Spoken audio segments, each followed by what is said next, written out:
Okay. Hello, everybody. Everybody close your Chromebooks. We're going to go through a little presentation about earthquakes today. This is a really long PowerPoint, but I think I can get through it in one day. If not, I might have a couple things to talk about tomorrow. Um, Last semester, did we do the earthquake lab? I know we did the We did the river. we did the river one. We did the seafloor spreading lab, right? Where we like calculated the measurement of the plate tectonics. Yeah. But we didn't do the earthquake one. We did do the circles, right? Like maybe I talked about it, but I don't think we did it. Because I remember when grades were due at the end of the semester, I was like looking through my office, like, where are the earthquake labs? And I couldn't find anybody's labs, and so I just assumed that. Well, I rightly concluded that we did not do that lab, and so that actually works out well because we can do a paper lab for that this week. We might also I'll look and see what kind of assignments they have in the new software, and maybe we'll do a little bit on that. But earthquakes is pretty cool. It's pretty interactive, and so we're going to go through the earthquakes PowerPoint, and we're going to talk a little bit about how they affect humans and kind of how we look at that and kind of try to quantify that. So we have our list of objectives. Oh, hold on. I don't know what keeps happening here, but let me make sure I'm still recording. Am I not recording? Am I recording? Who knows? What is happening? Sorry. Technology, am I right?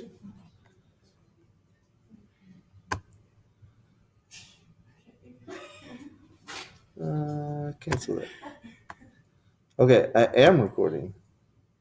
Nice. This is gonna be like an excellent part of the video. Or for 30 seconds, Mr. Bailey's like, what's happened? Okay, so learning objectives, and I told you that for every PowerPoint, they're gonna have like an example for that particular subject. They call them case studies, and so the case study for this particular subject, which is earthquakes, is the 2011 Tohoku earthquake, which it makes me happy that there's not like devastating earthquakes every single year, but it also makes me sad a little bit because none of y'all remember the Tohoku earthquake, do you? Like it's 9 years ago now. I don't remember what month it happened to. Maybe getting close to 10 years ago now.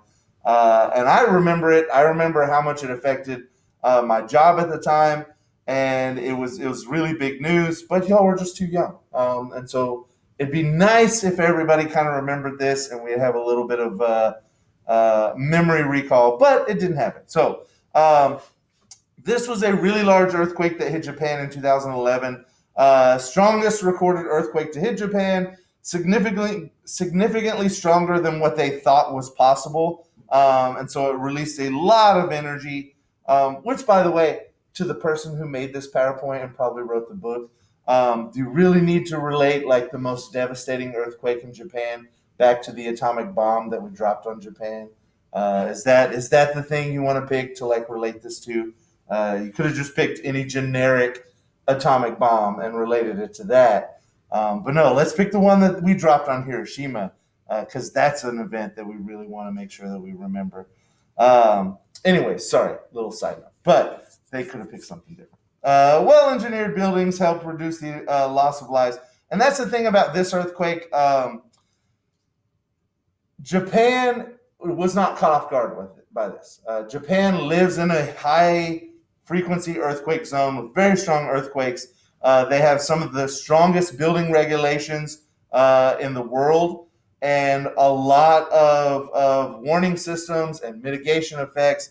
And so this was not something that they didn't expect or weren't prepared for. They were extremely prepared, better prepared than anybody could have been. And still, it was super devastating, and there was not a lot that they could do.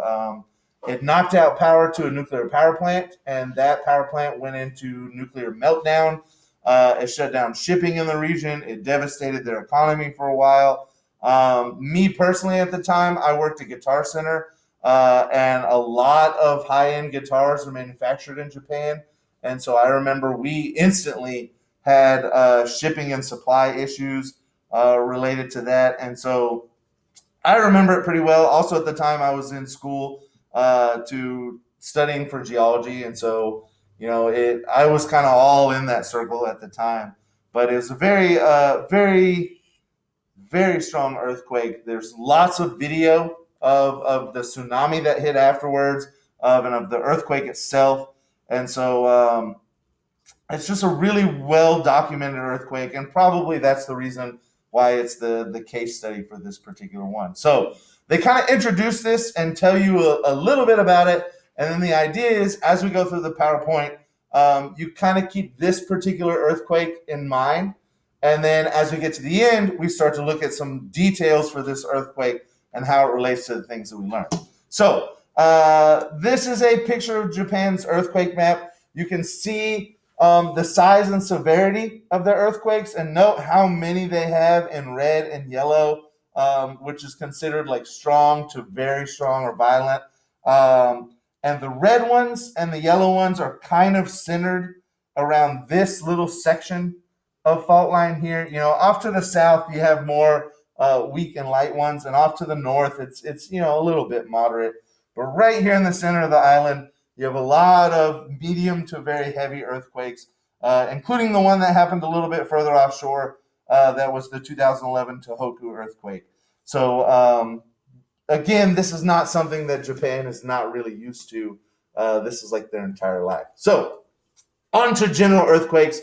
Remember that we have a lot of earthquakes all the time. I set up the seismograph last semester, and we kind of created an earthquake with that.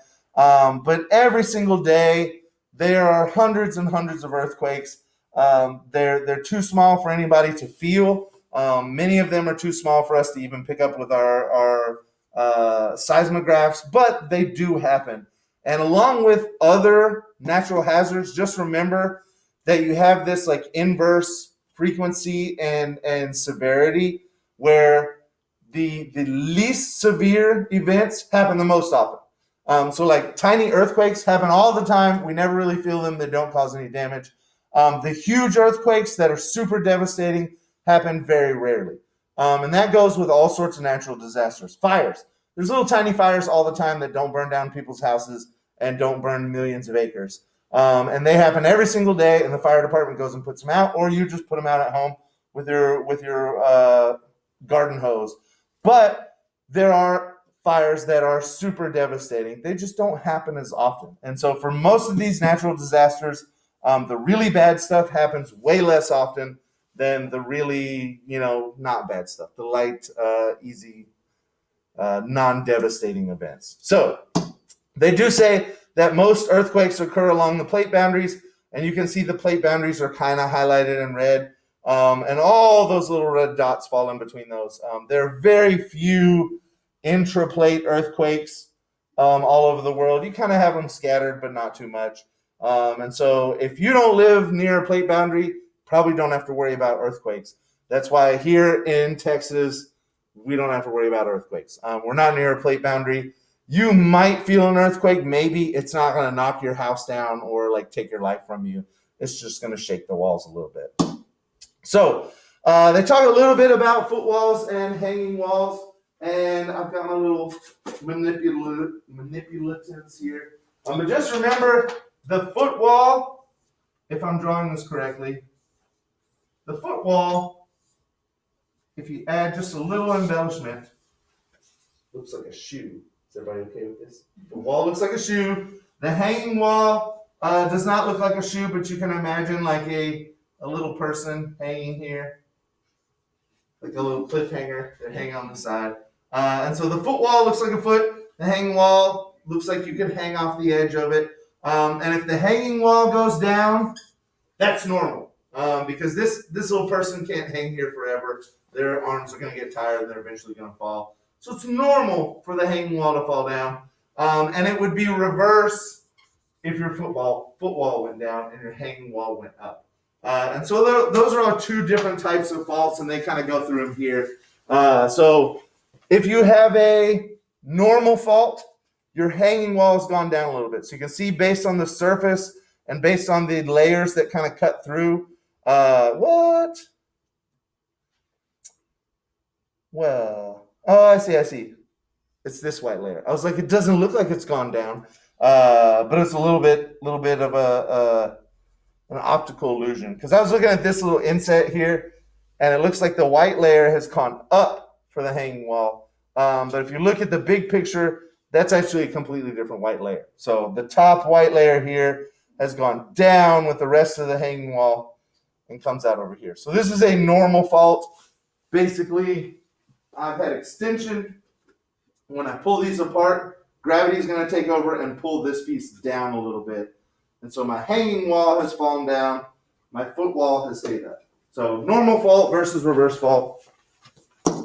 And we're not going to get too much into this. They're just kind of going over it again. So remember that when we have breaks in the rock that cause our earthquakes, it's due to stress and strain. So in order for me to have some sort of earthquake happen and some sort of movement that releases energy, I got to have stress. I got to have strain. I need to have some sort of pushing going on here that's loading up this energy inside the earth, ready to be released in an earthquake. What kind of faults are there? There are 3 different types of faults.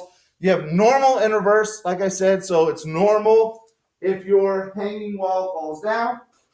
It's reverse if I squeeze them together and the hanging wall goes up. Or we have the strike slip where nothing goes up and down. They just go side by side. So they're going to move like lateral to each other and no vertical movement at all. They got a couple of pictures of these. This is a normal fault. So you're going to have your hanging wall drop down. So you can see relative to the foot wall, the hanging wall has fallen down. If this were actual land, you'd have a nice little mountain range here with some exposed layers. And erosion would take over and eventually try to kind of cut everything down to the same level. That's what erosion always wants to do. Then you have your reverse fault. So you can see they've squeezed and my hanging wall has gone up relative to my foot wall. Another similar kind of mountain range, but the offset looks different. And so I have some different features going on there. And then strike slip. This is what we have at the San Andreas fault. Nothing goes up, nothing goes down, just side by side from each other. So no mountain ranges or anything. Just my fence has like a weird left-hand turn in it, or the river has a weird left-hand turn in it because of the offset at the surface. And then there are some things called blind faults. We tend to look for these in oil and gas because if I drill an oil and gas well through a fault, it might be okay for a little bit. It's not going to last for a long time because the fault's eventually going to cut my well. This also would be important for earthquake studies because if a fault comes to the surface, then I can know about it. And it's easier for me to plan ahead. It's easier for me to change building codes and to maybe not build anything right here. But if a fault is like hidden beneath the surface, it's a lot more difficult for me to see signs of that just in everyday human activities and developments. And so we might start to build stuff here and not really know about the fault that's hidden underneath and whether it's actually going to affect us one day or not. So blind faults are kind of important. We do want to know about those. Let's see, the earthquake cycle. So we have several stages of buildup and then release for an earthquake. And they kind of illustrate this with, well, the best illustration is with a stick, but this road thing works kind of well. So in stage number 1, you don't have any strain or stress. It's just your normal starting stage. Stage number 2, you start to build up that strain and stress. There's some sort of pushing or pulling or lateral movement going on, and you actually start to load in that stress. Nothing's really broken yet, but you're putting that energy in and it's being stored in that bend and it's ready to be released as soon as something kind of breaks or slips. Step 3, I have my actual earthquake. So the example here for me bending the stick would be the stick breaks. I release that energy, and as the stick breaks, everything's going to snap back to normal. And this is a really good example because when I bend the stick, if it breaks right now, like if I just snap it, are each side going to be bent still, or are they going to go back to straight? They're going to go back to straight. And that's the elastic rebound that kind of adds to the energy released in the earthquake. Because when the earth kind of snaps, it doesn't just move the little bit that it's set up to snap, you have that elastic rebound. And so everything kind of goes back to how it was pre-deformation, and you get even more energy released and even more shaking. And so that's our kind of 4 steps to leading up to an earthquake. And why, in general, after a really large earthquake, the chances of having a really large earthquake go down because I just don't have any stress built up anymore. I've snapped it. I've released most of that stress. There could be some more hiding down below the surface somewhere. But in general, I just released a lot of that stress. And so the likelihood of having another big earthquake immediately kind of goes down after that. The epicenter versus the focus. Remember that the epicenter is at the surface. So the epicenter is like on a human map. How does it affect us the most? The focus is the actual center of the earthquake, down below the surface. So the focus could be like a mile down or 2 miles down. The epicenter is going to be wherever it happened, like right on the map. Like give me a location of streets or a neighborhood or something like that. Then we get into seismic waves. We have 3 different types of seismic waves. We have P and S waves, which stand for something different, but you can remember them as primary or secondary, which is the order that they arrive in. So an earthquake happens. Let's say it happens down in Mexico, and we've got our seismograph set up. The first waves to arrive are going to be your P waves. They're the fastest, and so they're the primary waves to arrive. The second set of waves to arrive are the S waves, which can stand for secondary or shear waves. And they're going to come just a little bit afterwards. They're a little bit slower, but not a whole lot slower. And then finally, at the very end, you get your surface waves, which are actually what do all the damage. So you can measure P waves and S waves with like a seismograph, but these aren't going to like shake your house or knock down buildings. Only the surface waves do the damage at the surface. This just shows you a little bit of how the P waves and the S waves kind of propagate. What am I seeing here?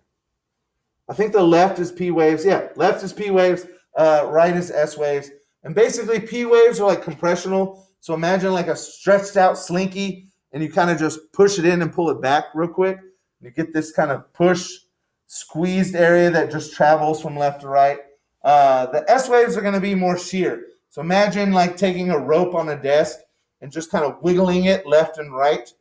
And the wiggles go left and right, but they kind of travel away from you, right? Does that make sense? Like you're doing ropes in athletics. And so those are your 2 different types of kind of squeezing and pulling motions as it travels through the Earth's subsurface. So then they get into surface waves. There's a lot of different types of surface waves. Love waves is just one of them. And basically, as we look at the Earth move during an earthquake, there's complex patterns that can happen at the surface. You can see with these love waves, you have up and down motion. Like if I'm standing on the surface and an earthquake's happening, I'm going to be feeling almost like I'm going up and down. Underneath the surface, a piece of dirt is actually almost going in this circular motion as the waves pass through. And so what's really happening in the Earth is very complex. And this would be a lot of like physics modeling to try to figure out and model exactly what's going on underneath.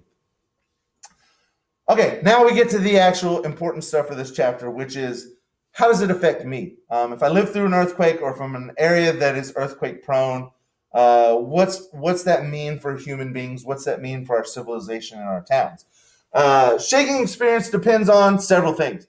Obviously, the amount of energy released. The bigger the earthquake, the more shaking you're going to have. There's no way around that. Location in relation to the epicenter and direction of the rupture. How close you are to where the earthquake actually happened. And this is going to sound crazy, but kind of in what direction you live from that. We would think, as someone who has never lived around earthquakes or really lived through one, I would think you have an earthquake and it just shakes all over. It doesn't matter whether I live to the east or the west. But there are some, and this gets to number 3, there are some types of ground, whether it's soil or rock or whatever you happen to live at, that's just not going to transmit those waves very well. So like hard rock, like a mountain range, the earthquake's going to go through that pretty well. If I have like sand, imagine trying to shake sand at one end of the beach and expecting the sand at the other end of the beach to shake. It's probably not going to happen. You're probably going to lose a lot of that energy in those loose sand particles. So the looser your soil and rock and ground cover, the less shaking you might experience. Where if you have a nice hard rock area and your house is like directly on the hard rock, you might experience a lot of shaking. So strong shaking from a moderate magnitude earthquake or higher is possible depending on the type of material that you're dealing with and how close you are to it. Now, how do we measure this? We have the Richter scale, which we're all familiar with. This is like your 7.0 earthquake, your 5.0 earthquake. And so this actually measures your magnitude. It's an estimate based on seismographs and shaking. So it depends on where your seismograph is located relative to your earthquake, and it's specific to only one location. Then you get into your moment magnitude scale. This is the absolute size of the earthquake.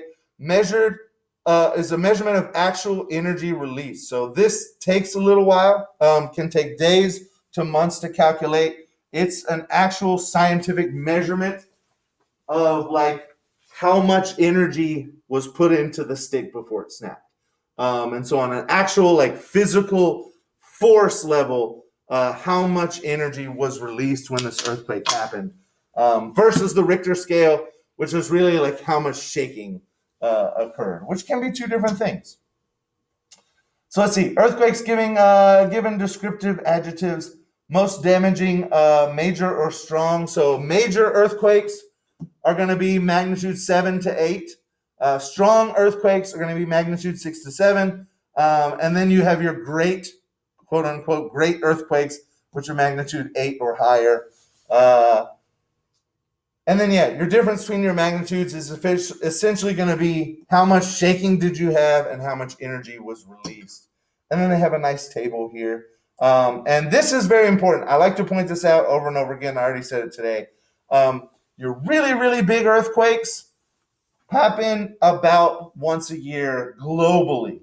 Not even, you could maybe even have like a less than sign here. But globally, your really, really big earthquakes happen roughly once a year or less.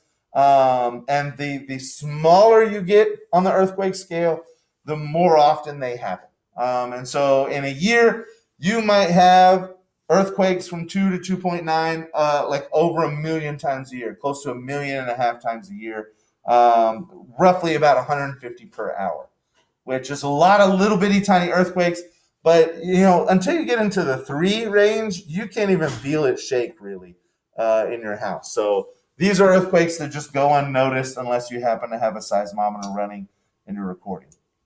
Let's see. Change in ground motion and energy, units of magnitude 10 times. So this is the I believe what they're talking about here is the Richter scale and how much energy is released.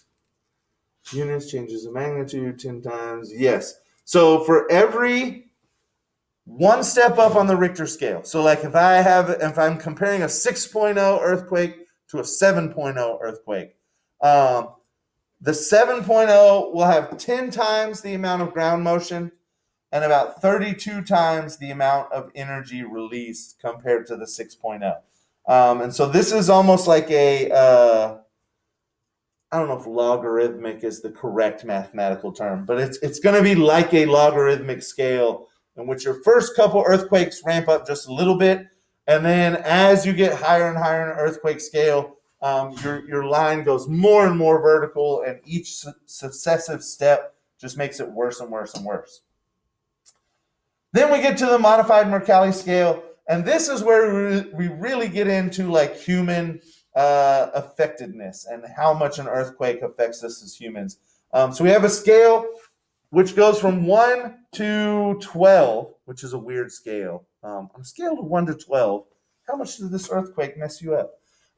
Where 1 is almost nothing, felt by few people under especially favorable conditions.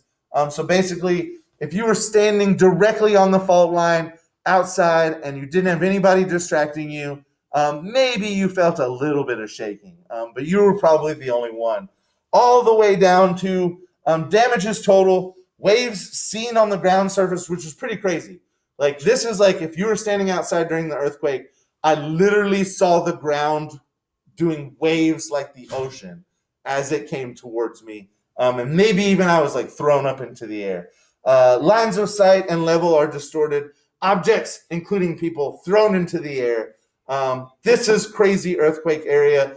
This is like everyday earthquake area. And then they have everything in between. So I'm not going to read all 12 like detailed descriptions. But you can see versus the Richter scale or I already forgot the name, the moment magnitude scale. Those are both very like, how much did it shake? How much energy was released? Where these are very much like human descriptors. How much did my stuff get destroyed? What happened to my house? What happened to my city? What did I feel personally? That's what's gonna like number this earthquake here on the scale for me. And so we have some of these in kind of disaster science, but not as much as you might think. So let's see, intensity of shaking. What they're showing you is the earthquake center here, and notice there's not a lot going on. I'm trying to think of a way to kind of put this out there. So these are your modified Mercalli intensity scale. So remember, it goes from 1 to 12.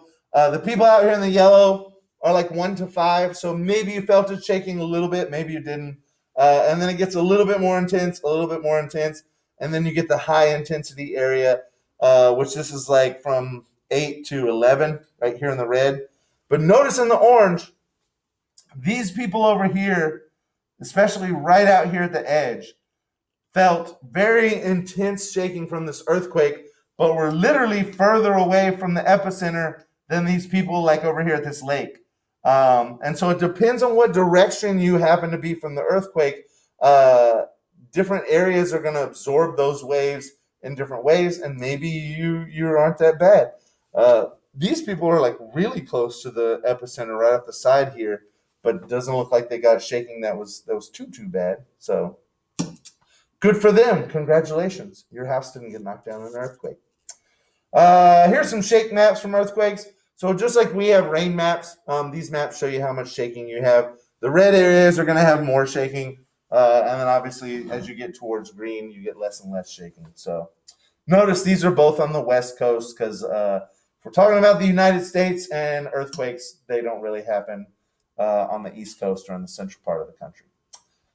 So depth of focus, deeper earthquakes cause less shaking at the surface. So yes, the deeper the earthquake, the less the shaking at the surface because the waves have more distance to travel before they get to the surface and shake stuff. That being said, your deeper earthquakes are going to have the ability to build up more energy than your shallow earthquakes. Your shallow earthquakes, there's not enough material there to build up that amount of strain. It's going to break very early on and have your earthquake release very early on. So yes, deeper earthquakes cause less shaking at the surface. That being said, your deeper earthquakes are usually also releasing more energy, and so there's a little bit of a back and forth there. So this is your earthquake readout, P waves versus S waves. You notice as you come in, this is a flat line before our earthquake arrives. We have our first arrival of our P wave. It's got just a little bit of shaking. We wouldn't even feel it here if we're not close to the earthquake. And then you get your S wave come in, your shaking gets a little bit worse. And then if you happen to be close enough to the earthquake that you do experience surface waves, now you can see I'm really shaking. This is the point where I would start to feel the earthquake and hear like my pictures rattling on the walls and those things. So location of the epicenter. And this is actually important for the lab that we're going to do this week. How do I locate an epicenter? Let's just pretend. I think I went over this last semester, but I'm going to do it again. Let's just pretend I got my seismograph here and the whole room starts to shake and my seismograph reads out an earthquake. And let's pretend we all know about seismographs, and we can take and we'll get to this when we do the actual lab. We take our little seismograph reading with our P wave, and then our S wave, and then our surface wave, and we look at the differences between the times. We say, this was like 2 minutes. We go and get our distances. Now, what we have here, I guess maybe I'm not doing a great job explaining this. No, they're not going to do a great job either, because we did this last semester. Okay. We'll finish this up tomorrow. What time is the bell about to ring? I didn't change my clock. No, my clock was off last week. It says it's like 3 something. It's time to go yet? No. 8:26. I meant like go home for the day. Like the clock says we're like, what, 5 minutes away? And the bell's going to ring, and it's going to be 8th period, and we just go home, right? That's what we do. And when they call us tomorrow, I'm like, where were y'all? Like, what do you mean? I went to school and we left at 8th period. And I don't know what you want from me. So anyways, do your little seismic work. And basically what we're doing, we find the difference between the P waves and the S waves. We go to a chart, and that chart gives us a difference. And let's say, this is going to be terrible. Oh, that's bad. Don't put this on a t-shirt. Oh, that's real bad. Okay. Y'all know what I was going for. That's terrible, but yeah, don't ever try to draw Texas. Pretty accurate. No, it's not.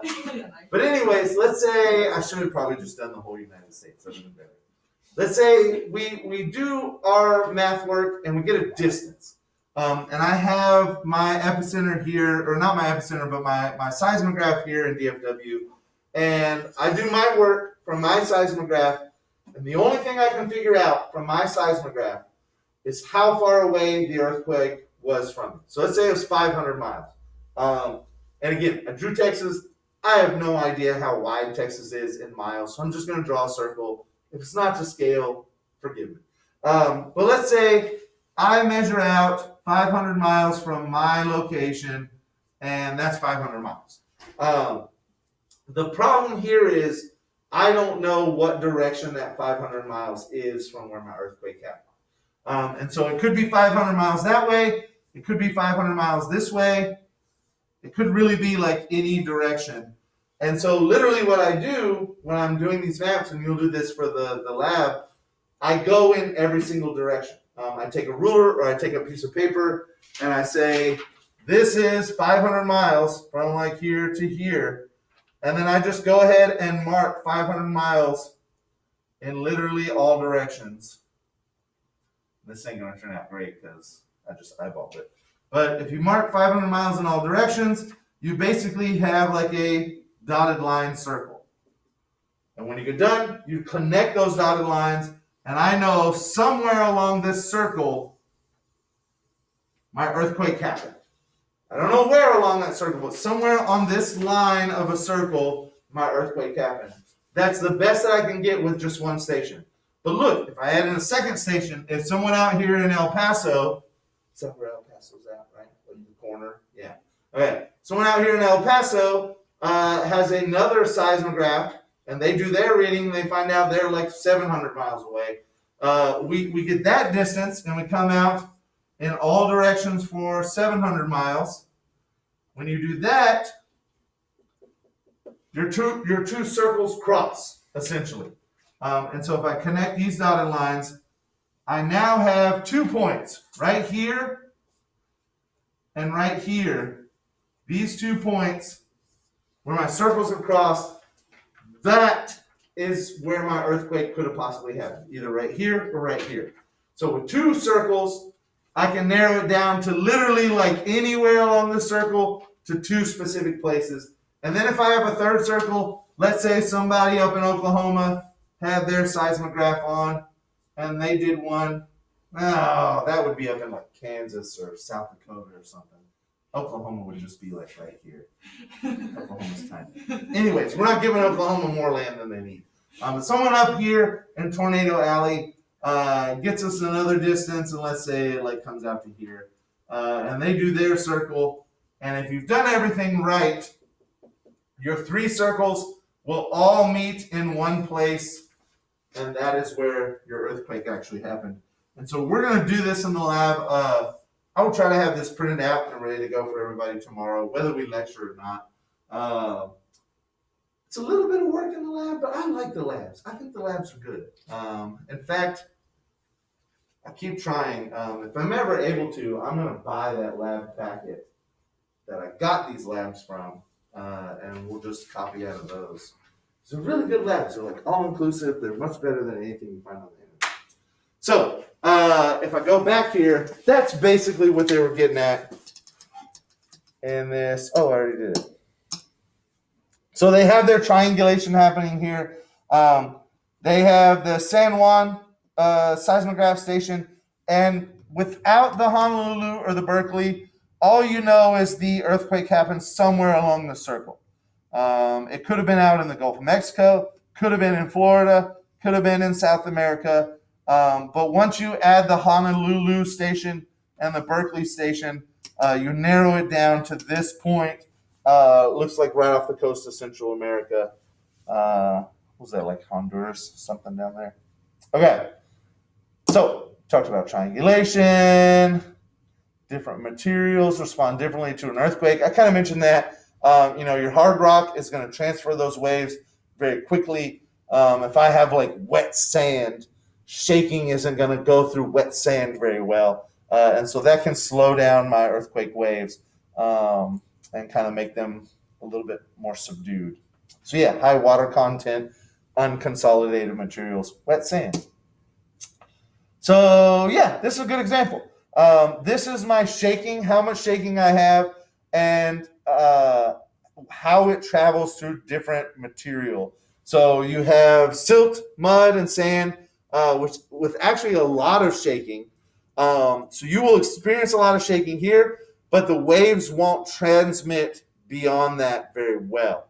Where your hard igneous rock, I don't have a lot of shaking, but the waves will transmit through this very well and come out the other side fully intact. And so depending on your type of material, your waves are going to behave differently as they pass through that material. Now what? Earthquake pictures. This is the San Francisco earthquake of probably, 1980, I believe. Someone quickly Google Loma Prieta earthquake. This is going to be like San Francisco, I believe, 80 or 84 or something. So a while back. 89, so that was later than I thought. You can see the cars in the picture are old school cars. These are not modern cars. But basically, this was a really bad earthquake in San Francisco. I would have been just a kid when this happened, but I've seen pictures and footage of this throughout my whole life. And one of the worst scenes of this was California had these double-decker highways, which we don't have here. Has anybody been down to Austin and seen their little double-decker highway? If you drive down to Austin, there's 35 splits into, is it 35? It is 35. It splits into 2 highways, and then one goes on top of the other one.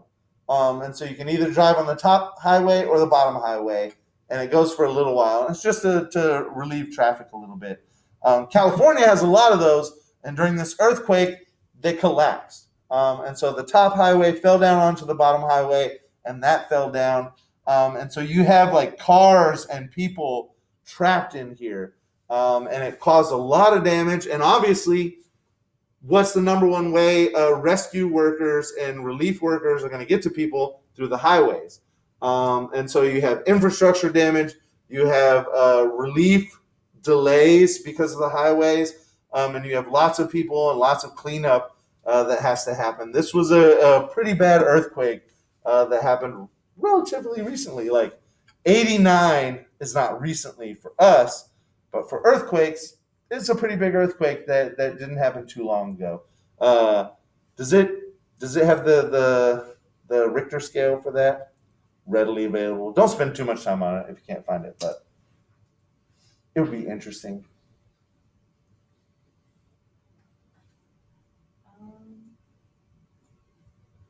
Well, the magnitude is 7.1. 7.1. So that's pretty high. That's if we go back to that other one, that would have been a major earthquake. Yes, because great was 8.0 or higher. So 7.1 to 7.9 would have been a major earthquake. So that's a pretty big earthquake. Now, we get into the case study. Case study 3.1, earthquake catastrophes, lessons learned. So recent catastrophic earthquakes, we've got El Salvador in 2001, Pakistan in 2005, China's Sichuan province in 2008, and then Haiti in 2010 that we mentioned at the beginning of the PowerPoints. Earthquakes in California and Chile, just as stronger with much fewer deaths, probably because of better building codes, and possibly just because of the area that they happened in. All right, so tomorrow we will finish this up very, very quickly, and then we will kind of go into the lab, and we'll talk about the lab. I'll make sure that's printed up. So maybe this recorded, maybe it didn't. It says that it still is. Wonderful.